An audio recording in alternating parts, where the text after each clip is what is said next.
Thank you for your time today, Dr. Jaballah. Let's get straight into the virus. So, how much do we know about this COVID-19 virus? We know that it's the same member of a larger family of these viruses known as coronaviruses. They actually exist everywhere. They spend a lot of their time with animals. So this is a third virus that has crossed. So we have SARS-1, MERS, and now SARS-2. We are beginning a completely uncharted journey with this virus. We don't understand a lot because the behavior is completely different.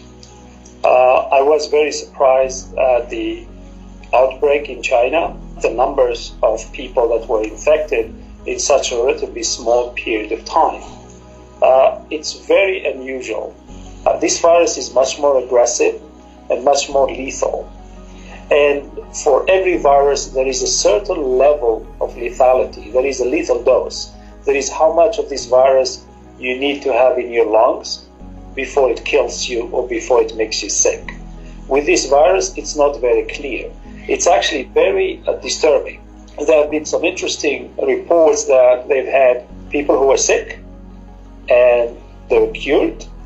They released them out of the hospital and then they got reinfected. The truth is very simple. The assays that we do every day to test this virus, they can only test a certain limit. And if the virus level goes below that threshold, you're not going to detect it. Meaning you're going to release the patient and say you're healthy enough to leave. What I find alarming is we are releasing all these patients, telling them they are virus-free, and they go back to the community. Many people, including me, we start calling it a very mysterious, very cryptic virus because we don't understand it, and it doesn't seem to only attack the lungs, it seems to also attack the heart, and it seems also to attack the liver. There's so many unknowns about this COVID-19, and China, the Chinese government, is responsible for this lack of information. Do you think this is actually becoming an obstacle for developing a vaccine sooner? China is not forthcoming with a lot of this information. This information is coming in different bits and pieces, and I think there are some fantastic people around the world that are spending time dissecting that information and putting it together.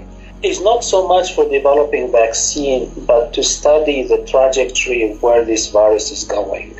Right now we're in the middle of a storm, and a vaccine is not going to help. Even if we have a vaccine today, it's not going to help. I think people don't realize that vaccines don't work for every individual that gets the vaccine. Vaccine is a preventative thing. Vaccine is really helping your immune system to kickstart. Your immune system is really what protecting you. The vaccine is just helping, pointing to the immune system where to go. The information that we're lacking from China is about one individual, patient 0. The case in Italy, the cases in Iran, we have few cases in the United States, especially on the west coast of America.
North Africa and start infecting people in Europe and in America. So those people start getting worried about the Ebola spread on their own soil. And that was the push for government funding to get those vaccines done. Companies will not make vaccines if there is no one to buy it. They only make it when the government is under crisis. So the government can write the check and sign the check and hand over the money. But those governments have not seen a vaccine yet for SARS. And there hasn't been a push for it. Now, perhaps, they will try something, but I am not holding my breath. We are seeing a rapid spread of this virus, and the WHO declared that the spread of this virus is a pandemic. Why is this virus traveling so quickly around the world? So this virus is traveling with new friends called bacteria. These bacteria love to live in confined environment like an airplane. They live on the hard surfaces, they live on the soft surfaces. We, as an unaware patients, we're going to sit on that seat on the plane, we're going to touch everything, we're going to read the magazine that 200 people read it before, and each time somebody touches the magazine, we leave some bacteria in there. And as soon as those people land in Italy, as an example, and get out of the airport, now they're going to spread this thing everywhere. But as soon as you get into a patient who are in the higher category of age and have underlying diseases, you start the factory. But the virus that woke up in Italy is much more aggressive than the one who left the plane from China.